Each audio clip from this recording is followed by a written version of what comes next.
자, 5번에 있는 토지 이용 의무와 이행 강제금 그 부분입니다. 이 부분은 이제 아까 허가 신청이 들어갔을 때 허가가 나오는 경우입니다. 허가 나오게 되면 허가 또는 불허가 처분이잖아. 나오게 되면 그 허가받은 대로 땅을 이용할 의무가 있게 됩니다. 그렇게요. 이런 의무가 있는데 이걸 안 지킵니다. 그러면 윽박 지릅니다. 이행하라고 이행명령. 자, 그럼에도 불구하고 이제 허가받은 대로 또 계속 안 쓰고 버티면 드디어 매매 이행 강제금 이렇게 요 이용 의무와 이행 강제금 얘기입니다. 허가 났을 때죠. 아까 불허가 났을 때 있었는데 불허가 났을 때는 거기에 대해서 이의신청이라든지 아니면 매수 청구할 수 있다고 했었어요. 그거고. 자, 1번. 토지 수용 또는 사용해서 사업을 시행하는 자는 4년 동안 허가받은 목적대로 토지를 이용할 의무가 있다. 그랬습니다. 이용 의무 기간이 최장 5년까지입니다. 5년 이내 범위 안에서 이용 의무가 발생한다. 허가받으면 그때 이용 의무 기간이 2년짜리가 있고 4년짜리가 있고 이용 의무 기간이 5년짜리가 있고 이렇게 세 종류가 있죠. 이렇게 세 종류. 2년짜리가 제일 많죠. 자기 살 집 짓겠다고 땅을 매입한 경우.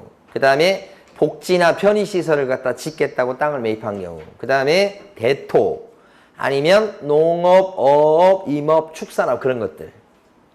그죠? 이런 것들이 2년짜리고 4년짜리가 뭐예요? 지금 나온 건데 사업 시행, 사자로 시작하잖아요. 글자도 4글자고 5년은 뭐죠? 현상 보존이 5년. 기타도 5년입니다. 그 얘기고. 그 다음에 2번. 토지거래 허가를 받아서 토지를 취득한 자인데 당초의 목적대로 이용하지 않고서 방치시켜냈을 때는 취득가액의 100분의 10에 상당하는 금액의 이행강제금을 부과합니다. 맞죠? 맞죠? 이행강제금은 취득가액의 10% 이하예요. 10대까지 이행강제금 부과해요. 10대. 이행강제금 10대입니다. 많이 때리면 10대. 근데 이게 여기 세 가지죠. 방치시켜놨을 때가 제일 안 좋은 상황이에요. 진짜 10대입니다, 이거. 10대. 근데 다른 사람한테 자기가 안 쓰고 빌려준 것은 7대. 그죠? 7대죠? 그 다음에 자기가 쓰긴 쓰는데 허가받은 목적하고 다르게 쓰고 있어요. 목적을 변경했죠. 이때는 몇 대? 5대. 기타는 몇 대? 중간에 있는 7대입니다. 기타는 이렇게. 그래서 여기 요거 나온 거죠, 지금? 그 다음에 3번. 시장군수구청장은 이행명령을 받은 자가 명령을 이행했을 때는 그 명령을 이행하기 전에 이미 부과됐던 이행강제금을 징수해야 되겠다. 그랬죠? 그러니까 요 이행명령이 있을 때부터, 요때부터 1년에 한 번씩 이행강제금을 부과합니다. 1년에 한 번씩. 예. 그런데 예외적으로 이용 의무기간이 끝나버리면 더 이상 이행강제금을 부과하지 않는다. 원래 법조문은 이행될 때까지 부과한다고 되어 있긴 하지만 끝끝내 때리는 건 아니더라. 이용 의무기간이 정해져 있을 거니까 그거 지나버리면 더 이상 이행강제금은 부과되지 않는다. 그런 얘기고요. 그런데 이제 3번 얘기는 어떤 거냐면 이행명령이 있고 나서 이행강제금이 부과됐어. 내야 되는데 돈을. 그런데 이행강제금을 안 내고 있는 상황에서 이행강제금 받고서 정신을 차렸다. 그래서 허가받은 대로 드디어 쓰기 시작한다. 그랬을 때 이미 이행강제금 고지서 나간 것은 뭐예요? 내야 되겠다. 그런 뜻이에요. 그 다음에 4번. 시장군수구청장은 이건 방금 전에 한 거. 이용 의무기한이 지난 뒤에는 이행강제금 부과할 수가 없다죠. 이거 틀렸네요. 4번. 정답이 4번입니다. 틀린 거 4번. 5번. 자기의 거주용 주택 용지로 이용할 목적으로 토지거래 계약을 허가받은 자는 대통령령으로 정하는 사유가 있는 경우 외에는 취득일로부터 2년간은 허가받은 목적대로 이용해야 될 의무가 있다. 맞죠? 자기 살집 짓는다고 땅을 매입한 경우니까 2년짜리죠? 2년짜리? 정답은 그래서 4번이 됐고요. 5-1번 문제는 이게 포상금 제도입니다요. 이 포상금 제도는 2편 포상금 제도입니다. 다시 나올 것 같아요. 이게 작년 나왔습니다만 2편에 포상금이 걸려있는 경우는 세 가지죠. 커허모. 큰 나무에 대해서 포상금을 줘야 되겠다. 커허모. 이런 식으로. 거자가 뭐예요? 거짓 신고가 하나 있고 또 하나가 뭐가 있습니까? 거자에는 불구하고가 있습니다. 불구하고. 얘도 포상금 걸려 있어요. 불구하고 거짓으로 거래 신고한 거. 자, 그 다음에 이건 허가를 안 받은 거고요. 이건 목적대로 이용 안 하는 경우죠. 요 세 가지가 이제 포상금이 걸려 있는 경우죠. 자, 5-1번에 1번 보면 11조 제1항에 따른 허가 또는 변경 허가를 받지 아니하고 토지거래 계약을 체결한 자를 신고 또는 고발한 자에 대한 포상금은 50만 원이다. 포상금 걸려있는 거 보면 허가 안 받고 했다 그랬을 때 포상금 이거 50만 원입니다. 요런 사람을 신고 고발하면 50만 원, 요 사람에 대해서도 50만 원입니다. 포상금 액수가 적어요. 근데 이렇게 거짓 신고했다든지 불구하고 이 경우는 이런 사람에 대해서 포상금 얼마 주는 거예요? 부과된 과태료에 20%는 떼어주죠. 부가과태료의 20%를 떼어주는데 얼마를 넘을 수는 없다? 1000만 원을 넘을 수 없다. 이게 상한입니다. 여기서 거짓으로 신고했다 또는 불구하고 이런 경우에 제재가 뭐예요? 어떤 불이익을 받나요? 그 취득가액의 5% 이하의 뭐예요? 과태료가 있고 얘는 3,000과죠? 불구하고는 3,000과잖아요. 거짓 신고는 5% 이하의 과태료고 이 과태료를 갖다가 부과하는데 그 부과한 과태료의 20%를 떼어주는 거니까 되게 많이 떼어줍니다. 이게 이쪽이 훨씬 중요한 위반사항인데 여기는 돈이 얼마 안 됩니다. 이쪽. 여기가 돈이 되고 요거 언제나 핵심. 자, 그 다음에 2번 부동산 거래를 하지 아니하였음에도 불구하고 부동산 거래 신고를 한 자를 신고한 자에게는 이거죠. 이거 그걸 신고한 사람에 대해서는 포상금 주죠. 포상금은 부가과태료의 10%가 아니고 20%. 3번 토지거래 허가받은 목적대로 이용하지 않은 자를 관청에 신고한 자에 대한 포상금은 요 제일 끝에 요겁니다. 이거. 이랬을 때는 이행강제금을 부과했을 때 지급한다. 이 포상금이 50만 원밖에 안 되는데 언제 주죠 이거? 이행명령이 있으면 포상금을 준다. 이행명령이 있을 때 주는 겁니다. 이건 언제 주죠? 요거 가운데 것은 공소제기나 또는 기소유예 결정이 나면 그때 포상금 준다는 것입니다. 요건 과태료가 부과됐을 때 과태료 매기는 거잖아요. 이게 과태료가 매겨지면 포상금을 주게 되죠. 근데 중요한 특징은 이럴 때는 입증자료, 증거자료를 제출하는 것도 필요하다. 입증자료를 제출했다 플러스 드디어 과태료가 매겨졌다. 그랬을 때 이제 포상금 이렇게 많이 주는 거예요. 여기. 그 다음에 4번은 요것이 이제 보면 신고관청 또는 허가관청은 신청서가 접수된 날로부터 언제까지 지급해야 되겠다? 2개월 내에 지급하는 거죠. 2개월. 2편의 보상금 제도는 특징이 3가지 있는 거 아셔야 돼요. 요건 2달 내에 주는 거죠. 그 다음에 요때는 국고에서 보조하는 제도가 있어요? 없어요? 없다. 시군구 재원으로 자체 충당. 그 다음에 3번째는 위반행위 관련자, 위반행위자 이런 사람들에 대해서는 포상금을 안 줄 수도 있다. 그죠? 줄 수도 있지만 안 줄 수도 있다는 거. 요게 1편 보상금하고 다른 점. 1편 보상금은 반대로 어떻게 해요? 1편은 1개월 이내에. 그 다음에 국고 보조하는 제도 있죠? 그 다음에 위반행위자 어쩌고저쩌고 그런 거 없어요. 안 줄 수도 있다 그런 거 없다고 여기는 1편은. 아시겠죠? 요건 2편이고 1편 포상금이 뭐예요 지금?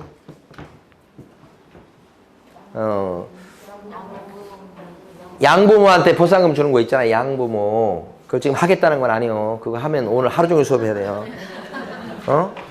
그러니까 1편 포상금은 양부모한테 지급하시오. 1편. 응? 원래 포상금 우리 이걸 많이 공부했잖아요. 근데 최근 시험에 이게 나오기 시작한다고. 또 나올 거라고 이게 이번 시험에서 포상금이. 그게 이제 예상 문제가 5-1번 문제예요. 그래서 5번에 보면 100분의 50 범위 안에서 국고에서 보조할 수 있다는 건 거짓말. 5번 거짓말인 거 아시겠죠? 자, 이제 6번 가십니다. 6번. 분묘기지권 및 장사 등에 관한 법률에 대한 설명 중 틀린 것은 그랬습니다. 분묘기지권에 대해서는 많이 아시니까. 자, 6번에 1번. 사성이 조성되어 있다고 해서 반드시 사성 부분을 포함한 재개까지 분묘기지권에 미치는 것은 아니다. 뭐 설명드릴 것도 없죠. 2번. 분묘기지권에는 그 효력이 미치는 범위 안에서 원래 분묘를 딴 곳으로 이장할 권능은 분묘기지권에 포함이 됩니까? 포함되지 않습니까? 포함되지 않는다. 그러니까 마음대로 이장 못하는 거예요.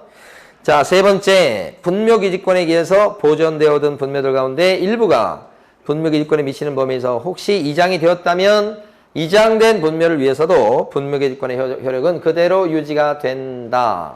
그러면 이게 뭐냐면 이장할 수 있다는 뜻입니다. 원래 분묘기지권에는 이장 권능이 없지만 예외적으로 종중묘처럼 집단묘지는 어떻게 해요? 분묘기지권에 미치는 범위를 판단할 때 포괄적으로 판단한다고 그랬잖아요. 그러다 보면 전체 인정된 범위 안에서 살짝 움직여도 뭐 괜찮잖아요.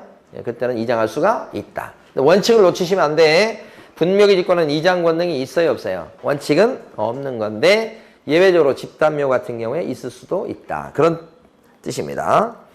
그 다음에 4번 장사 등에 관한 법이 시행된 뒤에 남의 땅에 땅 임자의 승낙도 없이 묘를 설치했다. 그러면 그 사람이 20년간 평온 공연하게 그 분묘기지를 점유해 왔다면 분묘기지권은 인정된다. 그러게 하고 있어요. 어때요? 분묘기지권은 인정될 수가 없죠. 법 시행돼 장사 등에 관한 법을 시행해가지고 이제 분묘기지권에 대한 시효 취득을 인정 안 하려고 하지요. 그래서 분묘가 늘어나는 걸 막으려고 하는 취지라고요. 그래서 이때는 인정되지 않으니까 이게 틀린 거죠. 4번이 정답. 5번 분묘가 멸실된 경우라고 하더라도 유골이 존재해서 분묘의 원상회복이 가능하여 일시적 멸실에 불과하다며 요럴 적에는 분묘기지권은 어떻게 해요? 아직은 소멸했다고 봐서는 안 되겠죠? 그래서 존속하고 있다고 봐야 되니까 5번은 맞는 거. 예. 자, 밑에 가시면 6-1번. 틀린 건 몇 개인가 했습니다. 기억번. 가족 자연장지를 조성한 자는 자연장지의 조성을 마친 후 30일 내 관할 시장 등에게 신고하셔야 되겠다. 그랬죠? 왜 틀렸죠? 가족이나 종중 자연장지는 사전 신고예요. 사전 신고. 조성하고 나서 사후 신고가 아니고. 기억번 틀렸습니다. 조성한 자 그러면 안 돼. 조성을 하려는 자는 미리 신고해야 된다고요. 근데 이제 상대적으로 개인 자연장지는 어떻습니까? 개인 자연장지는 조성하고 나서 30일 내 사후적으로 신고하는 거죠. 그거하고 혼동하시면 안 되겠다는 차원입니다. 그 다음에 2번. 화장하려는 사람은 화장시설을 관할하는 시장 등에 뭐예요? 허가를 받는 게 아니고 신고하는 거죠. 신고. 개장이나 화장은 신고. 자, 근데 매장은 어때요? 매장. 매장이 있고요. 그 다음에 개장, 파내는 거죠. 화장 이런 거 있어요. 자, 이랬을 때 매장은 사후 신고. 사후는 며칠 내? 30일 이내. 매장을 먼저 하고서 나중에 신고하면 된다는 뜻이에요. 사후 신고. 근데 개장이나 화장은요. 두 개는 사전 신고. 응? 그때는 뭐예요? 미리 신고해야 된다는 얘기지. 허가가 아니고. 자, 하나만 더 해봐요. 여기서. 개장은 개장인데 무연고, 분묘 뭐 이런 거 있잖아. 이름 없는 묘가 있다. 자기 땅에. 그랬을 때 이걸 파낼 수 있다고. 이때는 뭐예요? 허가예요. 허가. 이때는 시장구청장에 허가를 받아가지고 신고해서 될 문제가 아니에요. 이거. 개장은 그게 아니고 개장은 있잖아. 묘 주인이 자기가 개장하는 거예요. 딴 데로 옮기려고. 그러니까 이건 신고만 하면 돼요. 근데 이거 뭐죠? 묘 주인이 하는 게 아니잖아. 땅 주인이 지금 자기 땅에 있는 묘를 이렇게 파내려고 하는 거잖아요. 그때는 뭐가 있어야 돼요? 허가. 그러니까 이게 이때는 개장이니만 뭐예요? 허가. 얘하고 얘 다른 거예요. 누가 개장하는 거예요? 개장. 그 묘 주인이. 그때는 신고만 하면 돼. 묘 주인이 그걸 개장하든지 어쨌든 자기가 할 수 있는 거죠. 원칙적으로. 자유가 인정돼야 되잖아. 여기는요. 그 묘 주인이 하는 게 아니라 땅 주인이 하는 게 땅 주인이. 그러니까 그때는 뭐가 필요해요? 허가. 이거하고 얘를 혼동하시면 또 안 돼. 자, 그랬을 때 얘만 시험에 나왔어. 얘만. 여기까지 기출문제. 그래서 그 다음 단계로 가면 얘를 출제하지 않겠나 이렇게 보는 거예요. 그죠? 더 어렵게 가면 얘하고 얘가 좀 다르긴 한데 요 정도는 꼭 알고 계셔야 되겠다. 예? 사전 신고입니다. 예? 자, 그 다음에 디귿번. 종중묘는 민법에 따라 친족관계였던 자의 묘를 같은 구역 안에 설치한 묘를 종중묘라고 한다. 이런 묘를 무슨 묘라고 그래요? 무슨 묘? 가족묘라고 그래요. 가족묘. 종중묘라고 그러지 않아. 친족관계 그럼 뭐예요? 가족묘. 족자돌림. 그죠? 그 다음에 리을번. 설치기간을 계산할 때 합장분묘의 경우에는 최초로 설치한 날을 기준으로 계산합니다. 합장묘는 일단 설치기간이 몇 년인데요? 설치기간 몇 년? 30년이에요. 30년. 설치기간 30년. 그때 설치기간 30년인데 만약에 묘자리가 이렇게 써져 있는데 나중에 이렇게 해서 A하고 B를 합당했다 그러면 설치기간 30년은 최초로 설치한 날 요때부터 30년을 따지냐 아니면 합장된 날 요때부터 30년을 따지냐 이거지. 합장된 날부터 30년 따진다 이 말이에요. 설치기한은 30년인데. 자, 그 다음에 미음번 공설묘지 및 가족묘지, 종중묘지 또는 법인묘지 안에 분묘 한 개 및 당의 분묘의 상성이나 비석 등 시설물의 설치구역 면적은 15제곱미터를 초과할 수 없다. 한 기당 면적이야. 한 기당 면적. 그럼 얼마? 10. 한 기당 면적은 10 초과할 수 없어요. 합장 얘기가 나왔을 때가 얼마를 초과할 수 없다? 15. 그게 15고. 그죠? 그거 두 개를 혼동하시면 안 되겠습니다. 다 틀렸기 때문에 정답 5번입니다요. 자, 7번 농지법 가시겠습니다. 농지법에 관한 설명 중 틀린 것은 1번 징집으로 인해서 농지를 임대차 하면서 임대차 기간을 정하지 아니했을 때는 3년 약정된 것으로 본다. 이렇게 되죠. 징집으로 인해서 농지를 임대차 하면서 임대차 기간을 정하지 않았을 때는 3년 약정한 것으로 본다. 보통 이제 농지에 대해서는 하여간 최소한 몇 년은 농사 짓게 만들어요? 최단 기간 3년이잖아요. 그거고. 2번 농지 전용 협의를 완료한 농지를 갖다 취득하는 경우에 농지 취득 자격 증명을 발급받지 않아도 된다. 어때요? 협의죠, 협의. 그럼 농지증 필요가 없다. 그럼 상대적으로 농지 전용 허가 받은 사람 또는 신고한 자가 농지를 취득합니다. 그러니까 농지를 취득할 때 나는 개발할라요 라고 농지를 취득하는 거예요. 그 개발하기 위해서 사전에 농지 전용 허가를 내고 농지 전용 신고를 했단 말이에요. 그럼 농지로 쓸 게 아니긴 합니다. 그러나 이게 이 건축행위가 중간에 진행이 안 될 수도 있어요. 그래서 일단은 전용 허가 또는 신고한 자가 농지를 취득한다 그랬을 때 거기다가 허가다 또는 신고해가지고 농지를 취득하는 경우에라고 표시만 하고요. 일단 농지증은 요구합니다. 형식상. 협의하고 달라요. 그러니까 이 농지증은 필요하다. 전용 협의라는 글자가 오면 농지증은 필요 없다. 그 잘 구별하셔야 됩니다. 최근 시험에 나왔던 게 협의였어요. 2번. 예. 그 다음에 2번 정도 나왔죠.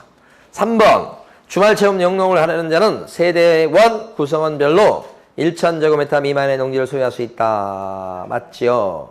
세대원 구성원별이니까 아니죠. 그렇죠. 합친 면적이죠. 세대별 합산 면적이죠. 예. 그래서 3번 틀렸습니다. 4번 지목이 전답과수원이 아니면서 농작물의 경작, 그 다음에 다년생 식물 재배지로 계속 이용되는 기간이 3년이 아직 안 되면 농지로 취급합니까? 농지로 취급하지 않습니다. 그죠? 몇 년 이상 농사 지었을 때 그 땅을 농지로 인정해요? 지목상 농지가 아닐 때는? 5년. 3년 이상 경작했을 때. 3년 이상 경작했을 때부터 그 땅을 농지로 인정해준다. 그죠? 약간 일종, 이제 좀, 아니, 이게 지금 지목상 농지가 아니기 때문에 그래요. 네. 그래서 3년 미만일 때는 반대로 얘기하면 농지는 아직은 아니다. 맞는 거고요. 5번. 1,000제곱미터 이상의 농지에 대해서 농작물의 경작 또는 다년생 식물 재배지로 재배를 하거나 아니면 1년 중 90일 이상 농업에 종사하는 사람은 농업인에 들어간다. 그죠?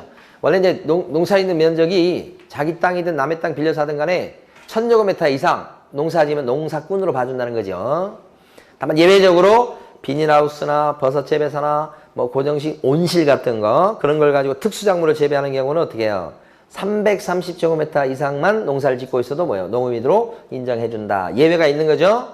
농사 짓는 연중 날수도 90일 이상 농사 지으면 농업인에 들어가요. 90일 이상. 그런데 축산업은 어떻게 돼요? 120일 이상. 그죠? 그거 배우셨죠? 공법 시간에? 배운 태가 나요, 막 얼굴에서. 네. 자, 그래. 자, 괜히 했다 이런 생각하면서 그 다음에 7-1번 가시겠습니다. 7번 문제 정답은 3번이에요.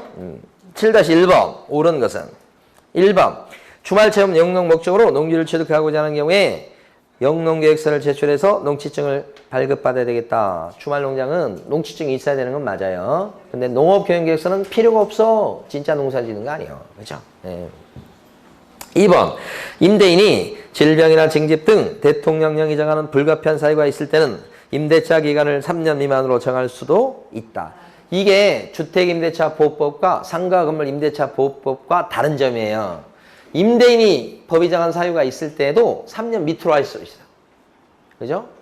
임차인이 주택이나 상가에서 임차인이 뭐 1년 밑으로 2년 밑으로 계약을 했을 때 임차인이 그 밑으로 정한 기간에 유예함을 주장할 수 있는 건 다 아시죠? 농지도 그래요. 농지도 1년 계약해놓고 나 1년만 농사 짓고 때려칠 거야. 그럴 수 있어요. 똑같아요. 그런데 농지는 다른 게 뭐냐면 임대인이 법이 정한 불가피한 사유가 있을 때는 3년 밑으로도 할 수 있다는 얘기예요. 다만 법이 정한 사유에 들어가야 됩니다. 뭐 군대 갔다 와야 돼요. 2년 동안. 그러면 2년간만 빌려줄 수 있다는 뜻입니다. 임대인도. 예. 그래서 요게 맞는 거. 3번. 상속에 의해서 농지를 취득한 자로서 농업경영을 하는 자는 1만 제곱미터 이내에서만 농지를 소유할 수 있다. 그랬어요. 상속만, 파리만 요거 기억하셔야 돼. 그런데 상속만 이거 할 때는 어떻게 해요? 상속만 그럴 때는 농사 안 짓는 사람이 상속받았을 때만 1만 제곱미터로 제한을 받는 거예요. 소유할 수 있는 게. 농사꾼이 농사 짓는 사람이 농지를 상속받았을 때는 아예 제한이 없죠. 예, 그렇죠. 그래서 농업 경영을 하는 자는 요걸 뭐로 바꾸셔야 돼? 농업 경영을 하지 않는 자는 이렇게 바꾸셔야 돼. 4번. 농지를 취득한 자가 농지를 갖다가 주말체험 영농에 이용하지 아니하게 되었다고 시장구청장이 인정했을 때는 6개월 내에 처분해야 되겠다. 언제까지 처분할 의무가 생깁니까요? 1년 이내에 처분합니다. 명령이라는 얘기가 나오기 전에 처분해야 됩니다. 그러면 농지 1년입니다. 다만 의무기간 내 처분 안 하면 어떻게 됩니까? 처분 명령이 떨어지겠죠?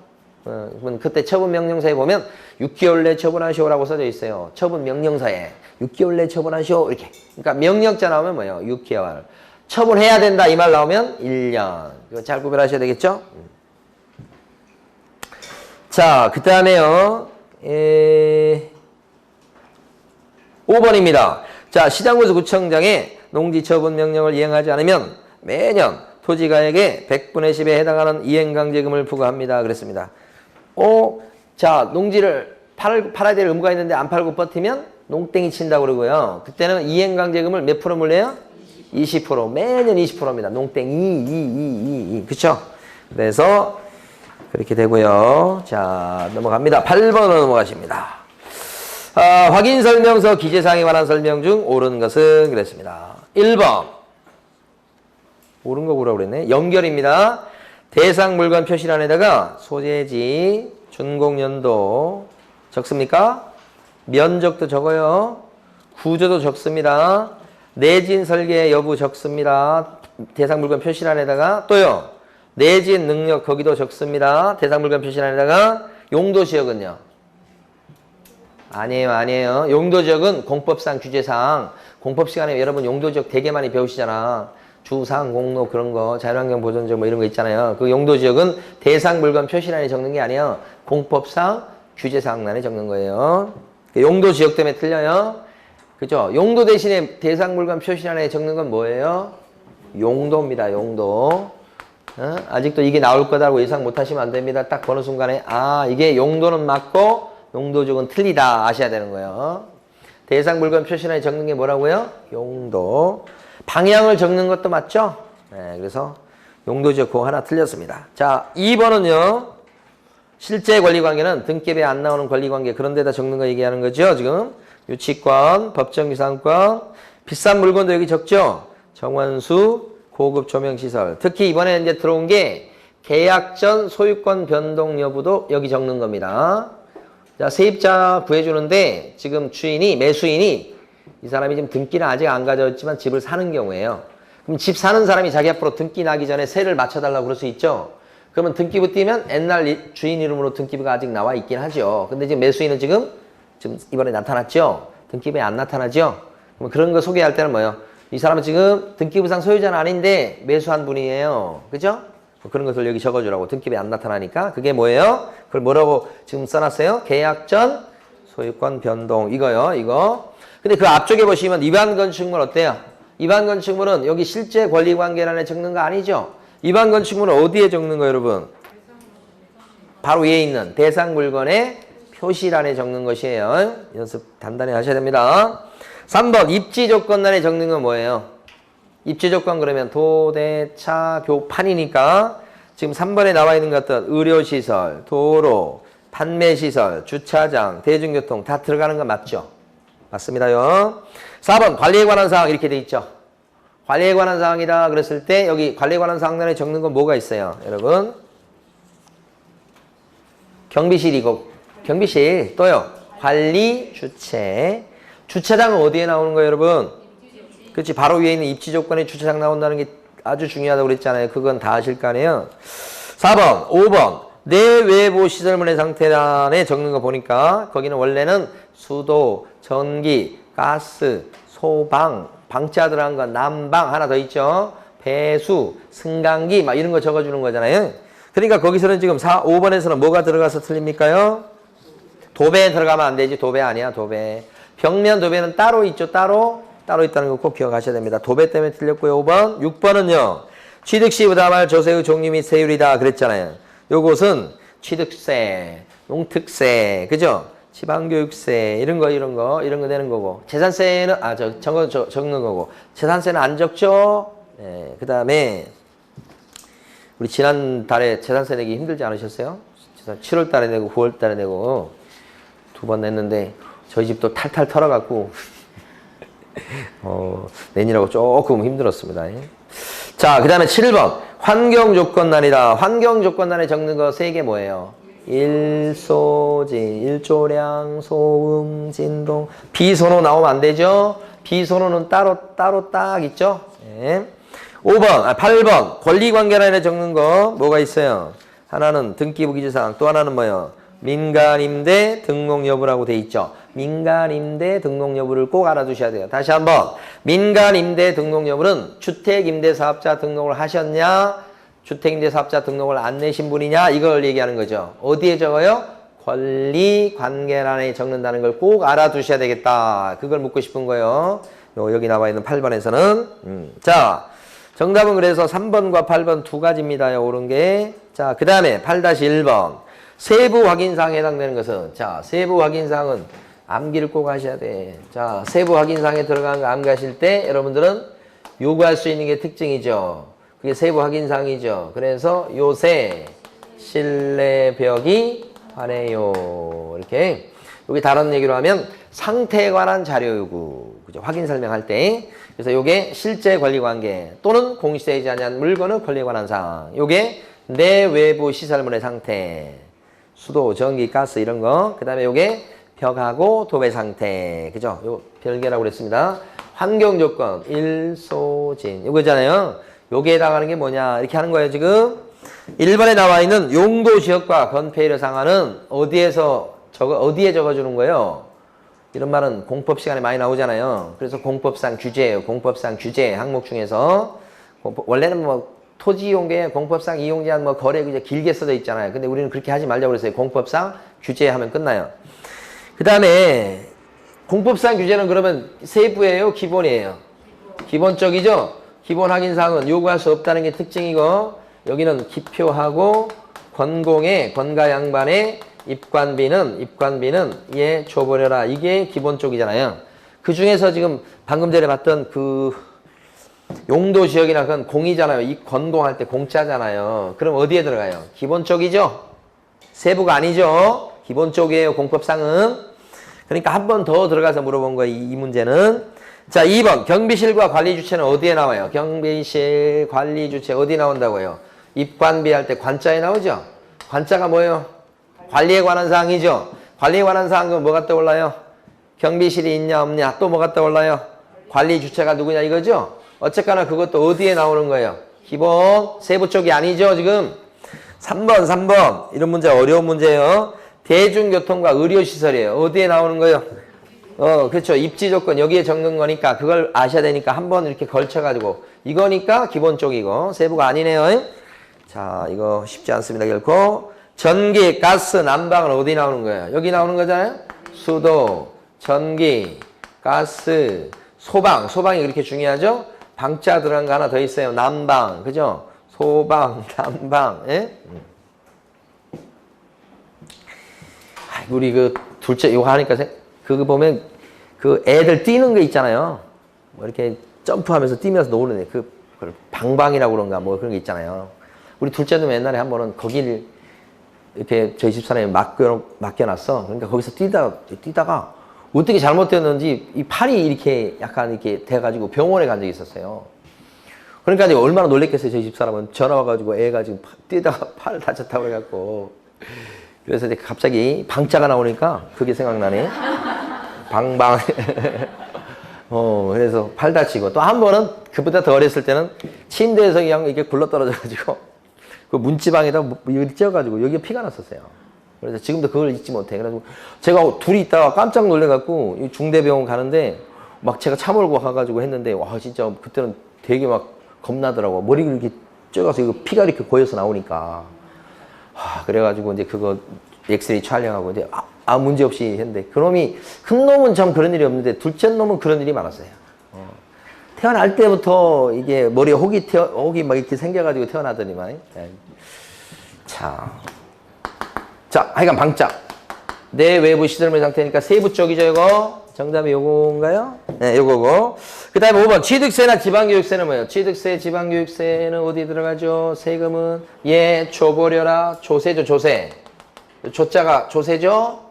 취득세, 농특세, 지방교육세. 기본적입니다. 그래서. 자, 8-2번.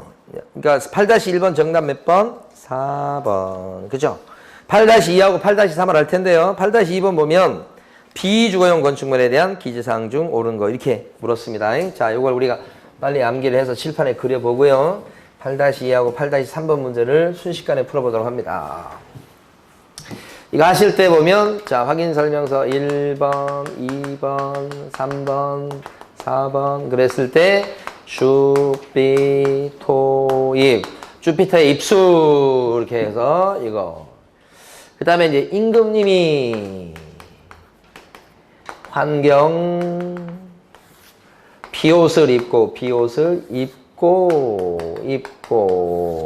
병내관 자 골 밖으로 나가자고 병내관 부른 거라고 그랬죠? 골 안에만 있으면 너무 심심하니까 병내관 임금님 환자 뭐예요? 환경요건 경자는 뭐예요? 경보기 그러면 돼요. 그 다음에 비선호시설 그 다음에 입지조건 이건 뭐예요? 공법상 규제예요. 그 다음에 벽면도배 내외부 시설물의 상태 관리관상 이건 특징이 뭐예요?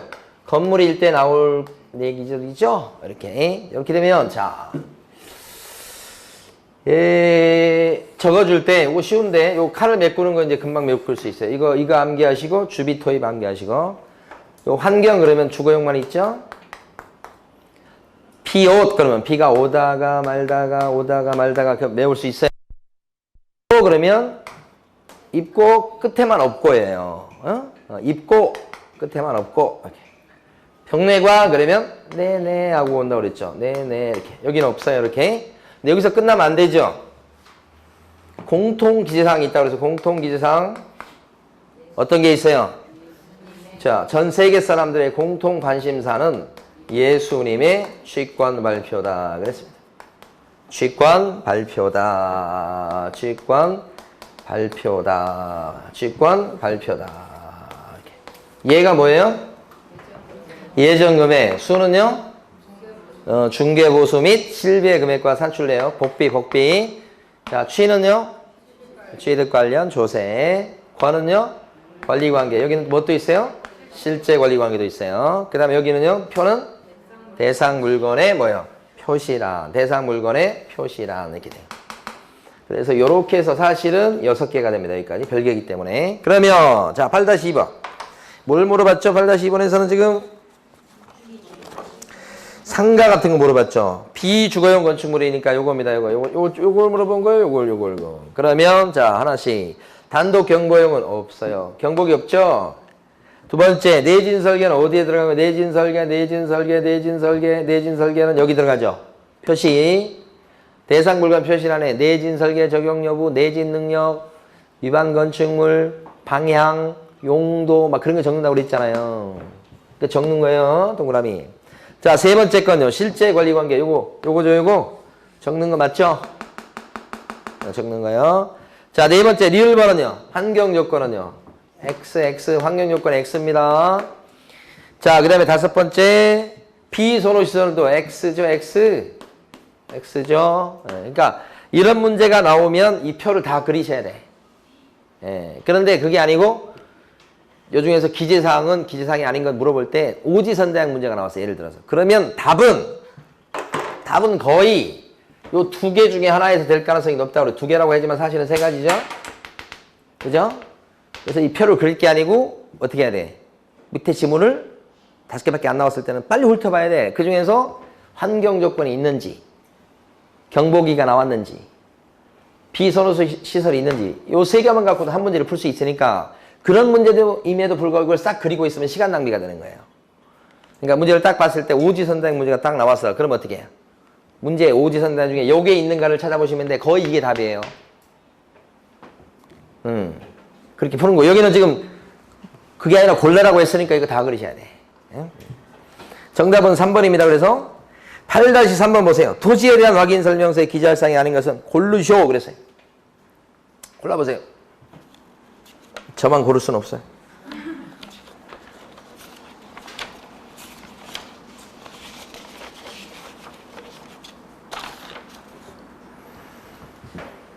정답은 몇 번이에요? 5번입니다. 병내관이 있잖아요. 병내관이 특징이 있어요. 얘는 건물 얘기죠. 건물. 병내관. 내관이 있잖아요. 병내관. 얘는 건물 얘기예요. 건물. 그래서 이게 주거용 뭐예요? 건축물. 요게 뭐예요? 비주거용 건축물. 그렇게 되죠. 이건 건물이 없잖아요. 그럼 토지잖아. 토지. 토지를 물어봤다 그러면 물론 이것도 답이 되지만 토지에 대한 확인 설명서 물어봤다면 이것도 답이 될 수 있다는 거야. 뭐가? 병내관도. 병내관은 우습게 생각하면 안 돼. 병내관. 정답이 될 수 있어요. 답이 5번이야. 1번 보수는 어디에 들어가요? 보수. 공통사항. 2번 공법상 규제는 어디에 들어가요? 공법상 규제는 거의 다 있고 끝에만 없고에 들어가요. 자, 그 다음에 세 번째. 비선호시설은 어떻게? 비가 오다가 말다가 오다가에 들어가요. 오다가. 예정 금액은요? 공통사항이잖아. 그래서 답이 5번이에요. 자, 9번 갑니다. 확인설명서 작성 방법에 관한 기술 중 옳은 것은 했습니다. 1번. 임대차 계약을 알선했을 때는 개별 공시지가 및 건물의 공시가격은 기재하지 않는다. 어때요? 여기서 세 가지 정리해봐요. 여기 보면 예정금액 있잖아요. 예정금액. 공법상 규제 있잖아요. 공법상 규제에다가 그러면 임대차의 경우에는 기재하지 않습니까? 임대차의 경우에는 공법상 규제 항목을 적어줘요, 안 적어줘요? 기재를 생략할 수 있다. 적어줄 수도 있고 안 적어줄 수도 있다는 거라고 그랬죠. 이거 중요하다고 그랬죠.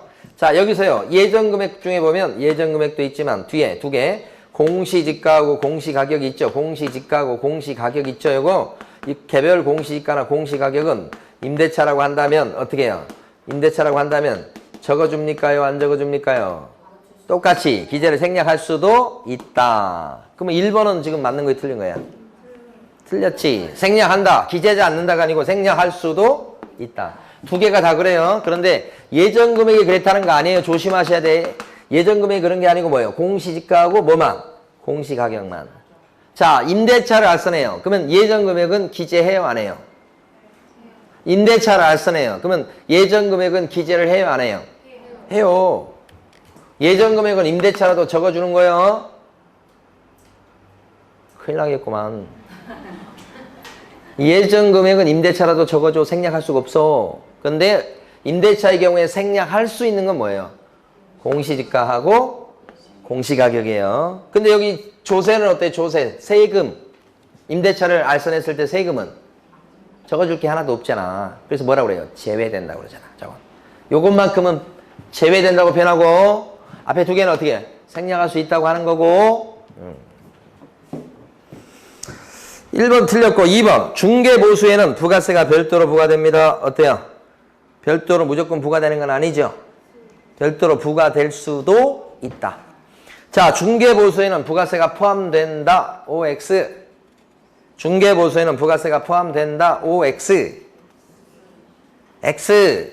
무조건 포함된다도 아니에요. 포함될 수도 있고 별도로 부과되는 경우도 있고 두 가지가 다 있다는 뜻이에요. 그래서 뭐라고 표현되어 있어요? 별도로 부과될 수도 있다라고 표현되어 있죠. 서식에. 예? 예. 나올 건데 지금 심각성을 모르는 눈치들이에요. 3번. 중개 대상물에 근저당이 설정되어 있으면 실제 채무액을 확인하여 기재합니다. 뭐가 틀렸어요? 실제 채무액이 아니고 채권? 최고액. 이렇게. 4번. 도시계획 시설. 그 다음에 지구단위 계획고요. 그 밖에 도시관리계획은 개혁 공인인계사가 확인하여 기재합니다. 그랬어요. 계획자 나왔죠? 요거 맞아요. 그러면 개공이 직접 확인해서 적어준다고요. 요거 정답. 5번. 관리 관한 사항은 중개상물에 대해서 개공이 매도 또는 임대 의뢰인에게 자료를 요구해서 확인한 사항을 기재합니다. 이거 암기하는 거 물어보는 거예요. 관리에 관한 사항은 여기 들어가죠. 입관비. 응? 관리에 관한 사항, 입관비 여기 들어가잖아요. 그럼 이거 요구할 수 있어요? 없잖아요. 그러니까 요구해서 확인한 걸 적는다 그러면 틀렸지. 입관비 얘 줘버려라. 암기하셔야 된다고. 이게 한 문제예요. 이거 한 문제인데 예? 한 문제 나오지도 않을 걸 열심히 막 머리 막 써가면서 암기하고 그러시면 안 돼. 지금은 확실히 한 문제 나올 걸 암기하셔야 돼. 이거 한 문제예요. 확실히. 이것도 한 문제, 이것도 한 문제. 예? 여기에 심의를 기울이셔야 돼. 예. 자, 그 다음에 이제 4번. 아니, 5번. 했어, 5번도. 그럼 정답 몇 번이요? 4번. 자, 9-1번 풀어보십니다. 9-1번.